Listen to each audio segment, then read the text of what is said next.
Bienvenue sur ce Tech Info Cloud numéro 3, dont l'objet est une démonstration portant sur la protection de vos fonctions sans serveur avec Prisma Cloud.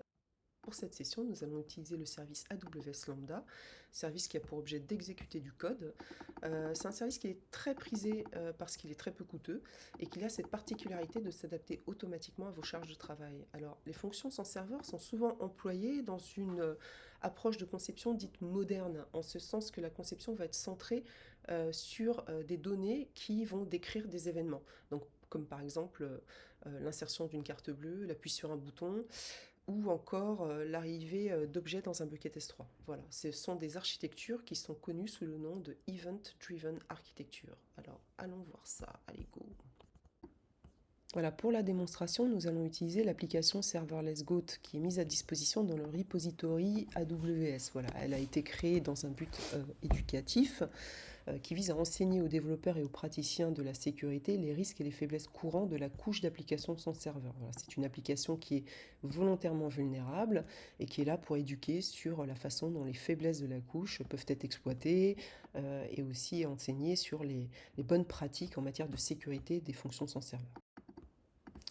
Donc l'objet de l'application que nous avons déployé est de convertir un document. Donc ce que l'on va faire, c'est tester le fonctionnement sans protéger cette application et ensuite la protéger avec Prisma Cloud et retester le fonctionnement.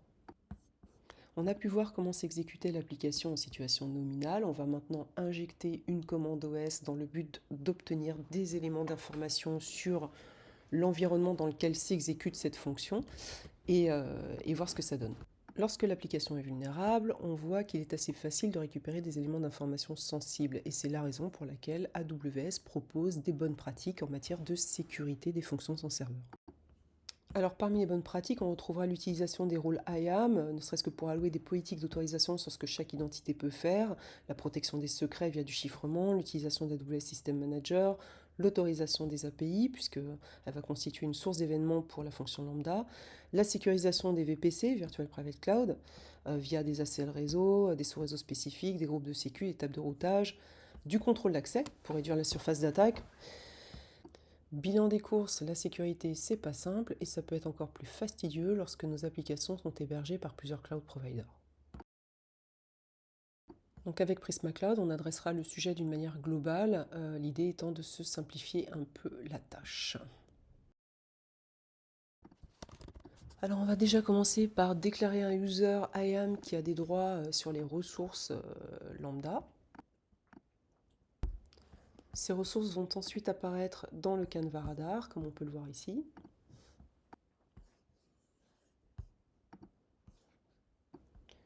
Prisma Cloud affiche un code couleur qui signifie que ces ressources, il détecte en fait que ces ressources ne sont actuellement pas protégées, elles ne disposent d'aucun système de défense qu'il connaît. On va du coup déclarer les ressources cibles à protéger par le biais de ce que l'on appelle Collection and Tag dans Prisma Cloud, dans la console.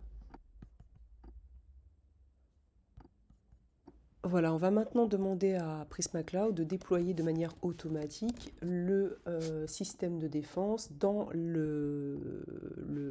les fonctions lambda qui font partie de la collection sélectionnée.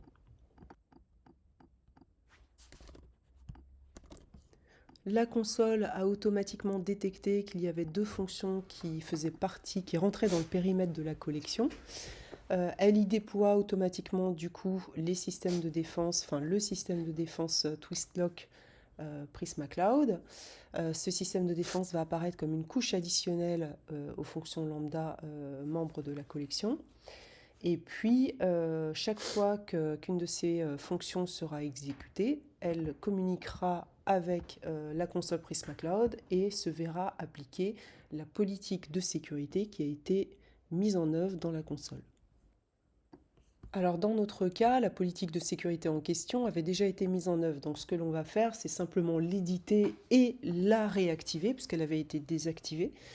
Et puis derrière ça, on va rejouer le test de hack pour voir ce que ça donne.